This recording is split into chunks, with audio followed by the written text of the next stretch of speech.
Revolution begin. Central Oregon, welcome back to the Real Estate Revolution. I am Kip Lohr, your host. I am owner-broker of Lohr Real Estate, and we have an amazing show for you today. We do have Fred Johnson from Duke Warner Realty in the house again, in the co-pilot chair. Might let him fly the pilot chair one of these days, but, you know, we'll see how it goes. How you doing, Fred?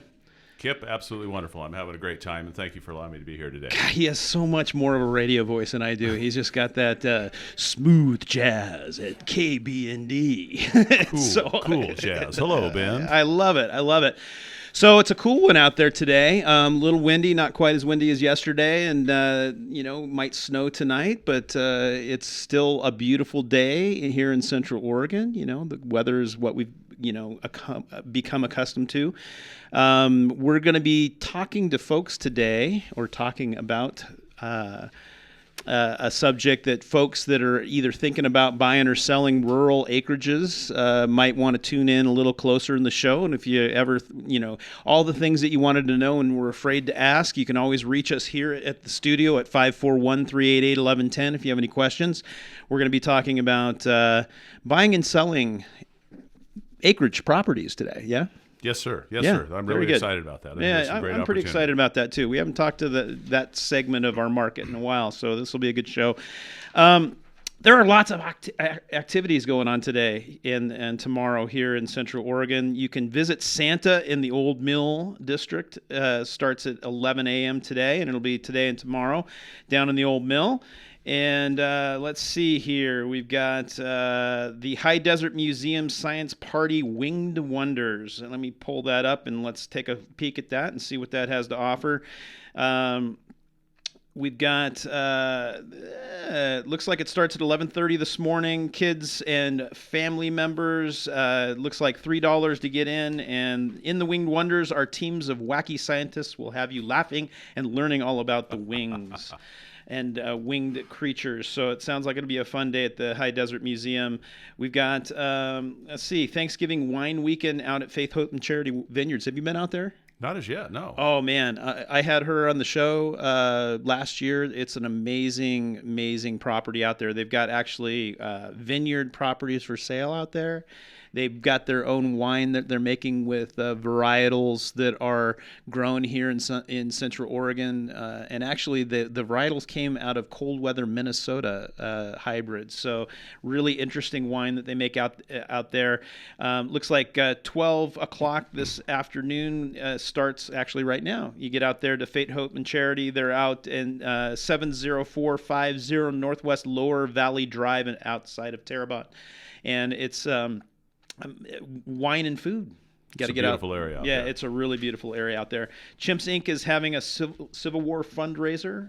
That's the local chimpanzee rescue that a lot of folks in our area don't realize this, but we've got a chimpanzee rescue that's been here in Central Oregon for, 15, 20 years now? And I guess they do a fundraiser every year where they show the Civil War game on 3 different screens. It's a good opportunity to... We should talk about the Ducks. Is it all right for me to say go Ducks? Oh, yeah, for sure. Let's go Ducks. Yeah, go Ducks. Yeah, sorry, Beaver fans, but I guess we got a couple of Duck fans here in the studio today. And you can lose our phone number. We don't want to talk Ducks and Beavers today, but Ducks are going to win. Well, let's hope it's a great game. Yeah, I doubt it. So I think what... Well, I mean, they've been kind of crushing everybody lately, so it has nothing to do, and the Beavers are having kind of a down year, so, usually it's pretty competitive. I don't think so this year. Anyway, let's go to hot properties. You've got a couple of rural properties that you wanted to feature today, so I'm going to turn it over to you for hot properties. Oh, perfect. I've got a couple small acreage properties here that I thought that I would bring to the attention of some of our listeners out there, and that, there's the assumption that, property prices are going up in Bend, that the rural property prices are going up as well. And really at this point in time, there's some pretty good values out there. So I brought a couple in this morning, one of which is between Bend and Redmond in an area called Whispering Pines. It's up, the address is 65326 73rd Street in Bend. That property is listed for $310,000. It's on 2.48 acres, and there's a single level home that's 1,653 square feet with a double attached garage. And one of the things that it says here in the property is that the owner is motivated to sell, which is always good news if you're a buyer. This property is is listed by Debbie Moderano at Remax Key Properties here. We love Debbie. Debbie, give you a shout out. Hey, Deb. Hey, Debbie. We're trying to help you here. Yeah. And then I've got another property here that's out on Waugh Road, out to the east side, and it's at 62535 Waugh Road. Currently listed for $349,000. It is on 4.85 acres. It has a 2,083 square foot home, and it's a great small acreage with nice mountain views. Has underground COI irrigation. There's 3 acres of irrigation water. Wow, that's cool. So for somebody that wants a nice close-in acreage that has a little bit of irrigation, or you could do some 4-H projects or that sort of thing, do some pasture for your horses or something. Less than a track home in Bend, that's a pretty darn good value. And that property is listed by Mark Weirs. And Mark Weirs is also at Remax Key Properties. I wasn't trying to do a Remax Key Property segue here, but no worries. 2 great properties, and they're fairly representative of small acreage properties that we have available now. There you go. Well, so I'm going to throw out some numbers for the week, and then let's give them a preview of the show for the rest of the 3 segments, and then we'll go to break. So we have 786 active properties today. That constitutes about 3.5 months, or actually 3.25 months worth of inventory. So, number of listings active in Bend today are pretty low. 30 new properties were listed. In the heat of the market this summer, we were seeing 100 plus per week coming on the market. We just saw 30 new listings this week. New construction, and there's 213 properties for sale, which constitutes 27% of all of the active properties right now. This January, 44% of all the active properties were new construction. Can you believe that? January 2014? Yep. Wow. Yeah. So it balanced out kind of by the time we hit the hot heat of the market in the middle of summer. We were down to about 23% of the active properties were new construction. So, I think it's kind of a function of 2 things. We saw a lot of new construction coming on the market at the beginning of the year. We also, that at that time of year, we see the inventory is lower than we normally see it during the summer. So I wouldn't be surprised if by December, end of December, beginning of January, we start seeing that number. It's at 27% now, and we see that creep up into the 30% range. I think as we discussed last time, this is a great opportunity for some of those new homes that are sitting completed and vacant going into winter for a buyer to get out and take a look at them. Yep. And there were also a good number of building permits that will be coming online at the beginning of the year. And I believe last month there were 65 new building permits. So we're going to be seeing some inventory coming on with 2015. Yep, I agree. So far sold this year, we've seen 2,686 sales with an average day on the market of 120 days. Average sales price so far this year, almost the entire, we're in the 11th month, so the end of the 11th month, so we're almost through 4 quarters of sales. Average sales price so far this year, $346,000. Median sales price is $290,000. If we compare that to the same time last year, in 2013, we saw 2,737 sales, so a few more units sold. Days on the market was exactly the same at 120. Average sales price of $315 versus the $346 we see today. And median sales price last year over the first 11 months was $269,000 versus the $290,000 that we see right now. So, rural properties are what we're going to be talking about today. So you want to line people out, kind of give them an outline of the show, and then we'll go to break. Well, yes, thank you. I think that with the market rebounding as it has been in town, we're starting to see the prices of the value of homes in town elevating. And the rural properties have actually lagged a little bit behind that in the appreciation. So now may be a time where if someone's looking to get a new home, maybe get a little bit of elbow room or do something, to give some serious consideration to looking at some of the acreage properties. And so what I'm hopeful to do today is just introduce some of the different issues that one may want to consider when they're looking at these properties and some of the opportunities that are available for them when they get out that way. There you go. So when we get back from the break, that is exactly what we'll be talking about. As always, you're listening to FM News 100 on the Real Estate Revolution. We're also on 1110 KBND. I'm Kip Lohr, your host, and we have Fred Johnson from Duke Worland Realty in the house. We're going to be talking about rural, I can't even say the word, rural acreages. And so, Fred, You pride yourself on being a bit of a rural acreage I love rural acreage. geek. Yes, sir. So let's geek out. Well, let's get right after it. You know, I think that I am a bit of a real estate geek, and I have a real fondness for acreage properties, and we have a really wonderful opportunity right now. You know, I'm not the only geek out there. You know, Will Rogers, once said, "Buy land, they ain't making any more of the stuff." Right. You know, and also Mark Twain, who was another bright man, said, "Buy land, they aren't making it anymore." So in both cases, they're saying the same thing. And when we look at Bend and we look at Bend moving forward, we're seeing a lot of new developments coming inside of the urban growth boundary. We're seeing a lot of that. But in the county and in the rural properties, there's not the ability to divide land into small acreage properties. So what we have going forward is we have sort of a limited supply. Right. And if our population in Bend does continue to grow, it's only in the rules of supply and demand. It's only going to make those rural properties in much more demand than they are currently. Sure. So given that, and given the fact that today, and I'm not really trying to call out a neighborhood, but where you have a neighborhood like Northwest Crossing, which has been very active and accounted for a very large sector of our activity this year, $400,000-$500,000 really doesn't buy much of a house. And there's certainly no privacy and no big backyard and none of those sort of things in the Northwest Crossing. Where that same price point, if you take it into the rural setting, you can have a shop and a pond and not have to say hi to your neighbor unless you choose to. Right. So I think that when we take that into account, for people that haven't lived on acreage previously, there's sort of that assumption that that's just a lot of work. You can't do that. It has a lot of work. And granted, we live in Bend. We live in the high desert. And there is a difference between property that has irrigation water and doesn't have irrigation water. Sure. But even with that irrigation water, there's a number of different options that are available to minimize its impact on your day-to-day living. Sure.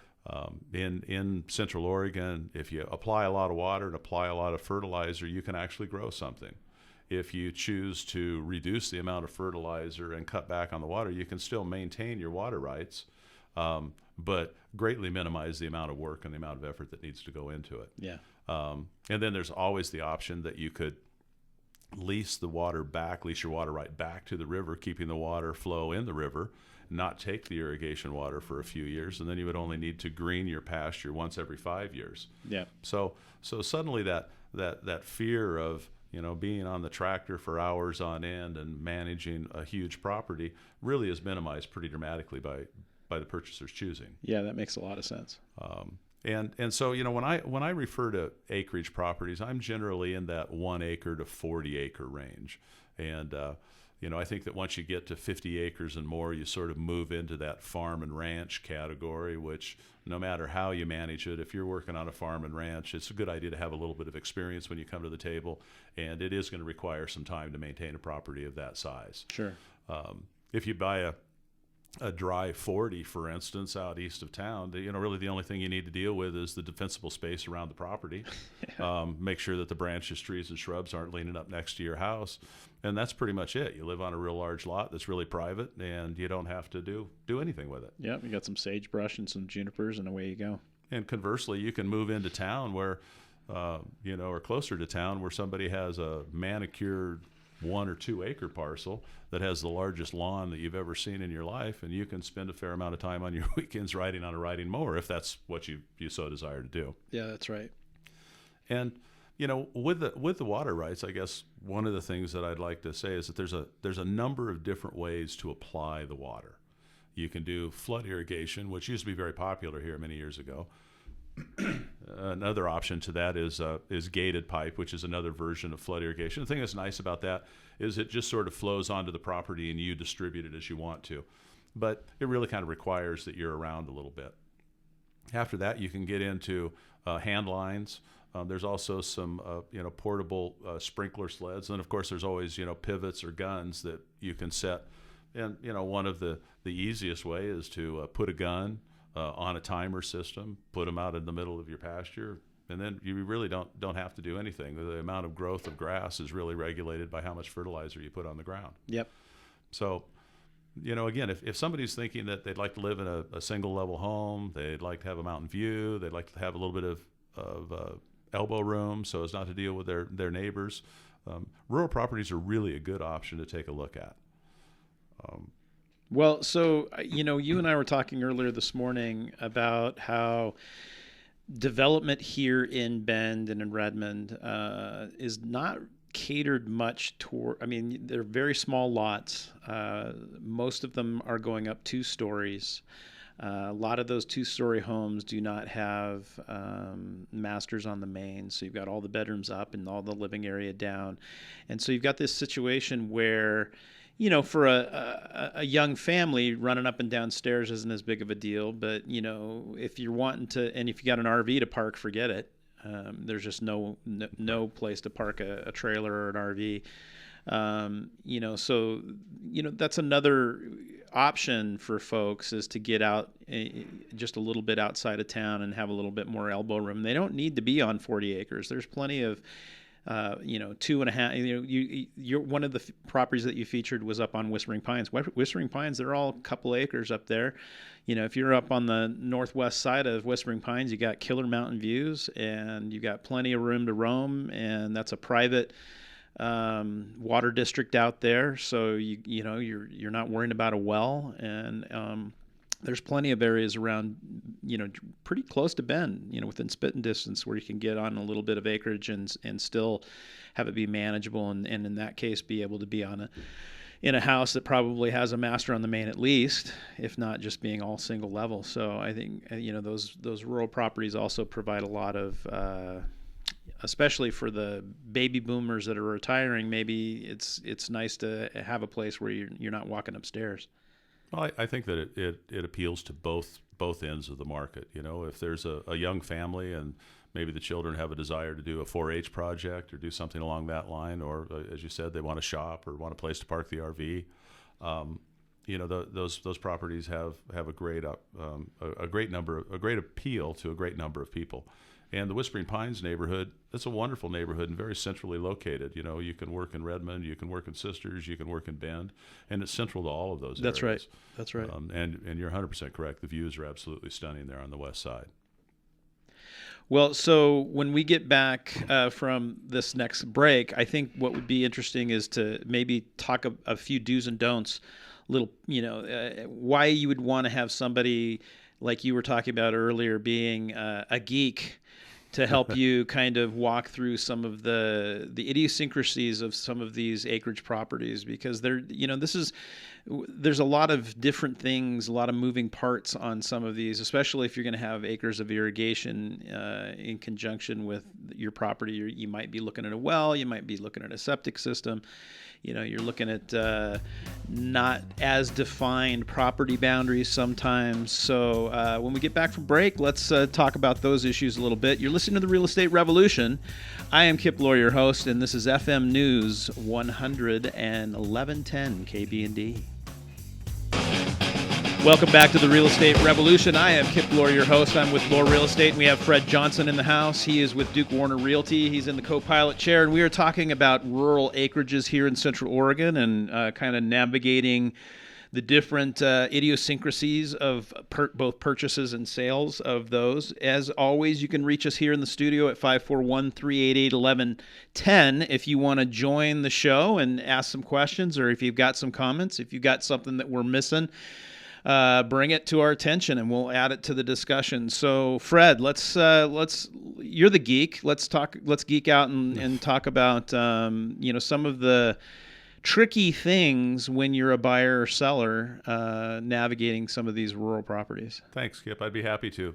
I am a bit of a real estate geek. I've been out there and doing real estate for 30-odd years, and like any geek, I've spent the time in the trenches learning all of the different aspects of the property. I got to interrupt you. I bet every time that you say that you're a geek, your kids at home are giggling, and they're like, oh, man, people don't even know half of how big of a geek he is, right? How true. Oh, how true. I made the mistake one time of mentioning that, your dad's pretty cool, and they just looked at me and laughed. They're like, no, you're not, Dad. There's absolutely nothing cool about me. Yeah, exactly.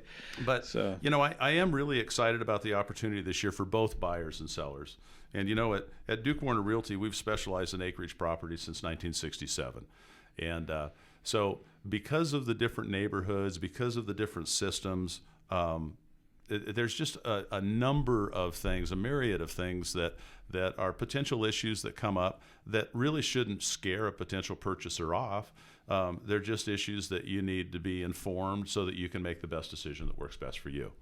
And what we have currently is we have a number of properties. If you go back to pre-recession days and you look at the people that are currently living on these acreage properties, there's a number of property owners that have been out there 10, 20, 30 years that have had the acreage properties, and now they're seeing a time where their values are coming back to where they can consider selling them. So when you bring the buyer's needs maybe to not buy a postage stamp lot in town, and they'd like to have a little bit of acreage or a little bit of elbow room outside of town, when you bring their needs to the desire of people wanting to sell, it seems to be a great time to be able to put those two people together and allow that to happen. Right. And so when we talk about irrigation, or we talk about septic systems, and we talk about all of the nuances of easements and what they mean and all of that sort of thing, it's really pretty specific to the property. And in almost all situations, it's not that they can't be mitigated. You can't discuss them. You can't lay the options out so both the buyer and seller know what they're getting into. And that's our job as a real estate professional, to consult, to find out what you would like to have, and then negotiate the issues, and then oversee the transactional details to put the transaction together.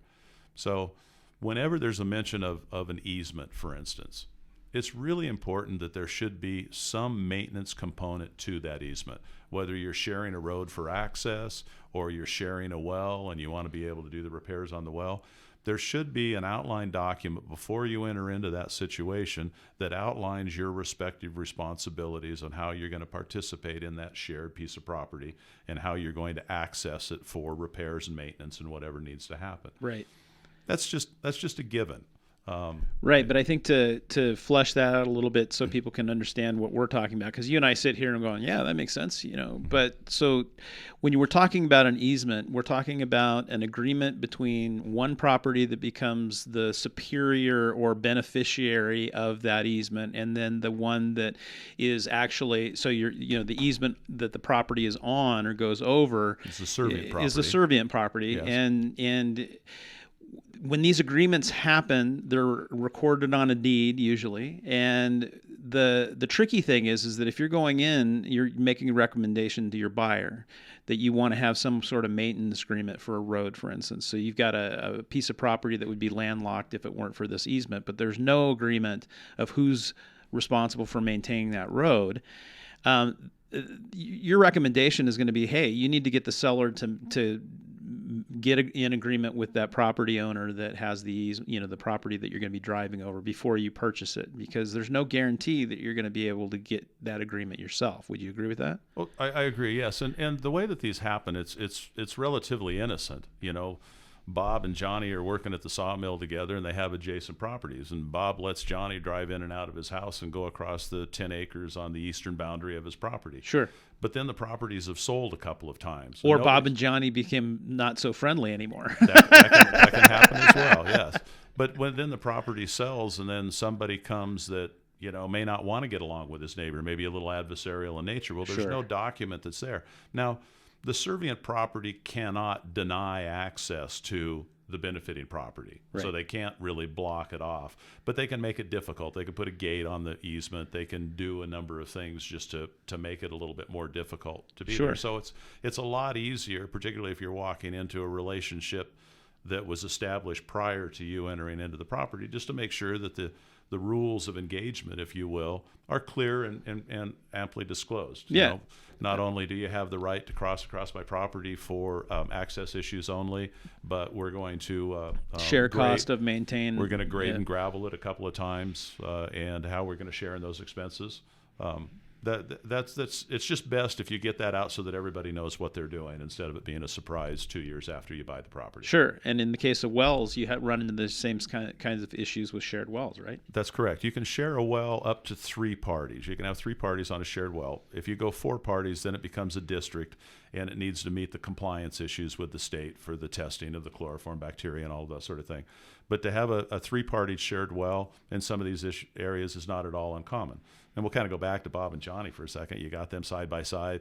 Bob put the well on his property and granted a shared well with Johnny. Well, like the easement, they never discussed what the maintenance was going to be because they were buddies and they just shared in the cost. Sure. And if the well was going bad or they didn't have pressure, there wasn't the authority for Johnny to cross onto the property to be able to take a look at the well and see what was going on, to do the maintenance. Right. So those are just sort of the subtle things that just need to happen sort of after the fact, just to make sure that they're there. In many cases, it's already in place, it's well laid out, and it just simply needs to be reviewed by a potential purchaser so that they understand who's responsible for what before they enter into the situation. Sure, but these would be two examples of something that your average buyer probably wouldn't think of. They hop in the car of their real estate agent, they hop on that gravel road, drive out to that property, fall in love with it, want to buy it, and have no idea that gravel road doesn't belong to them.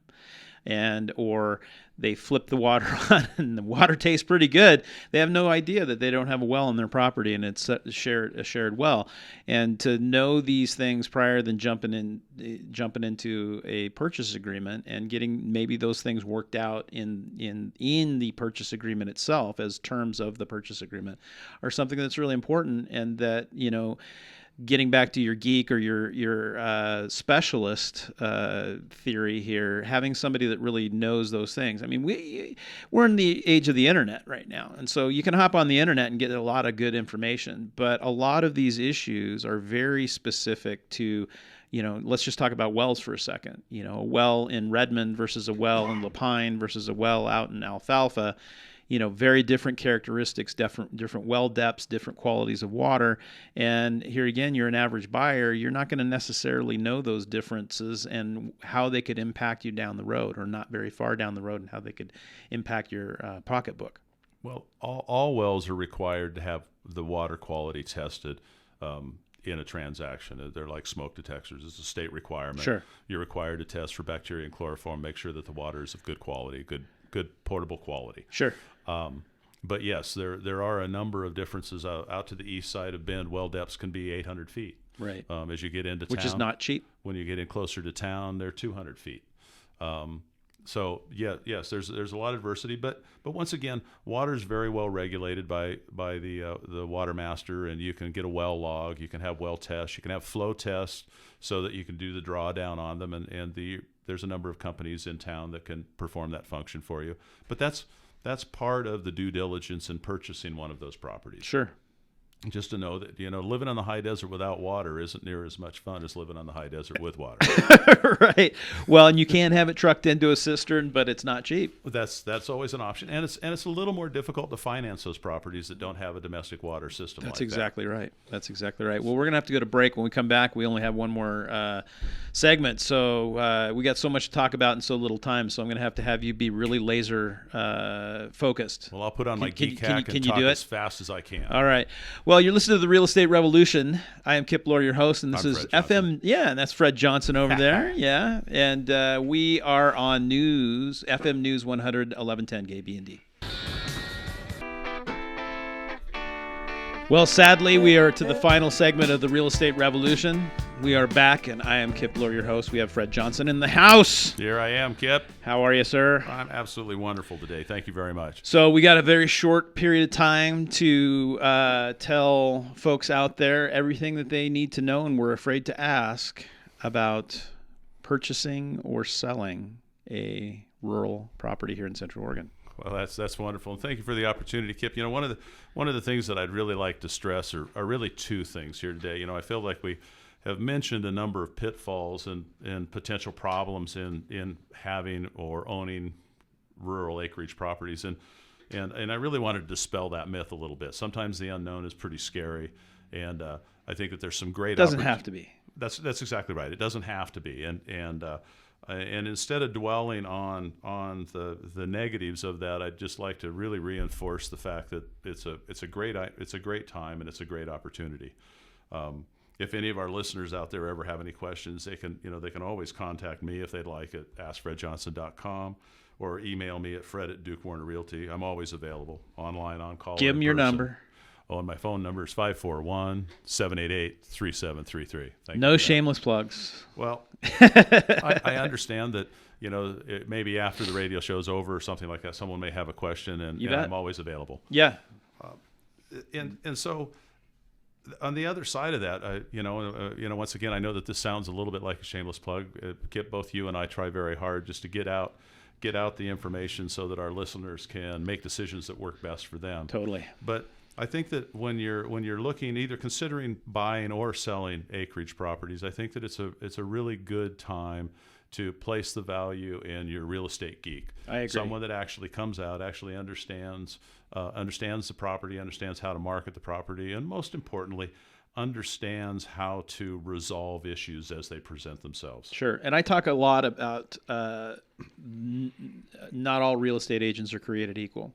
And usually it's in the context of just normal garden variety, residential real estate. And in that context, there are those of us that have a lot more experience and a lot more to offer than some of the other agents out there. But when it comes to these rural properties, we're stepping into a whole nother layer. And I think that this is what you're alluding to, that there's a layer of expertise that even amongst the agents that I would hand out a recommendation to anybody in town to go use, they may not be a good choice for looking at a rural property or listing a rural property. There's very few of us out there that have enough experience in that particular niche that, and it's a big enough difference between just a garden variety residential property that you really do owe it to yourself to hire somebody who really, lives, breathes this stuff. Would you agree? I couldn't agree more, Kip. There's a number of people that have been in real estate for a number of years. They're a seasoned... Great agents. Absolutely great agents. But they've worked new property developments. Right. They've sat on the new property. They've done open houses on the weekend.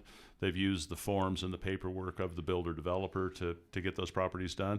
And when it comes time for them to transition across, they have really no understanding of how easements work or any of the issues that we've discussed today. That's right. And that's a time when, I in these days of being a specialist, that's where I kind of came up with the geek term. In these days of being a specialist, we all have that tendency to sort of minimize things. Oh, I can do it myself. It's no big deal. And I was talking with my wife, and I said, it's like when we were kids, somebody decided that we needed to have a pair of clippers in our house because there was no need to pay a barber. Right. And as a kid, each one of us went, boy, I don't want to wear a crew cut all my life. And, I just assumed that they didn't come after me with those clippers again. It's a good time to go ahead and spend the money to have a professional actually trim you up and make you look good. I think if you, in addition to making your son have a flip phone, made him get his hair clipped by his mom, I think it would be it. He'd be running away from home. Well, he just recently announced that, no, I'm letting it grow out, leave it alone. But I think that's a time where, I know that your father told you, like my father told me, Kip, that, everything that you want to do is going to take you twice as much time and twice as much money to get done. And by the time you're done, you realize that you could have had it done right had you just paid somebody to do it. Right. And I think that in dealing with acreage properties, this is one of those times, not necessarily to be self-serving, but this is one of those times where that value of experience and knowledge in these properties is really, really important. I agree. It's one of the largest investments that most of these people will make. I agree. And so I think it'd be interesting. We only have a couple more minutes, but maybe throw out a few scenarios that would be, of particular interest that you'd want to make sure. Let's talk about sellers for, we've been talking about, maybe some of the pitfalls. And I wouldn't even go as far as say pitfall or negative things. There are elements to a acreage property that are different than, a subdivision postage stamp lot here in town. So if you're a seller, give in our closing moments, give a few jewels of wisdom, words of advice to sellers in getting their properties ready for sale. Well, this is great because this is something that we discussed a couple of weeks ago, where we're near year's end, and it's an opportunity for both buyers and sellers. This is an opportunity for buyers. Obviously, if there's vacant properties out there, this is probably a good time to get the best price that you can. Sure. For the sellers, this is a time to get ready for spring and get ready to bring your property to the market. Remove the clutter, reduce some things, and actually get your mindset in a place where you're ready to bring your property to market. I don't think, I think that acreage properties, a lot like residential homeowners, have this tendency to believe that the grass needs to be green and the flower boxes all need to be in bloom and it needs to be baskets hanging from the front porch and all of that to make their property marketable, when in fact that's not the case. There's been a number of people that now will have been sitting for a couple of months with very limited inventory coming their way, and come late January, February, they're ready to get out and buy something and get started this next year. Yeah. So I think that acreage properties, those people sort of have a tendency to think that the whole season... Got to get the pasture green and, That's right. Yeah. And one of the things I didn't bring up today is, irrigation in the green season only runs from April till October. Right. And you get to live in the house the entire year. Right. So Yeah, my dad used to say, or I think he still says it, that you live in the house, you don't live outside the house, when people would just drive by and, not want to get inside because of just the curb appeal issue. He's like, look, you spend 90% of the time inside the house. You need to get inside the house. And Isn't that the truth? I used to tell people they would gauge a house by the front door and coming in the entryway going, boy, this is really, really fun. And you have to remind them that you're never going to come in through this door. You're always going to come in through the garage, into the mudroom, and into the kitchen. Yeah, exactly. No, but this has been a great opportunity, Kit. Thanks so much for having me here today. I really, really appreciate it. And I hope that some of our listeners out there receive some information that they can use, and they can feel free to contact me directly anytime if they'd like. Yeah, sure. So you're going to be out of town next week, but we'll see you the following, I hope. And thanks for listening this week. You're listening to The Real Estate Revolution, and we'll see you next week. I look forward to it. Thank you. See ya.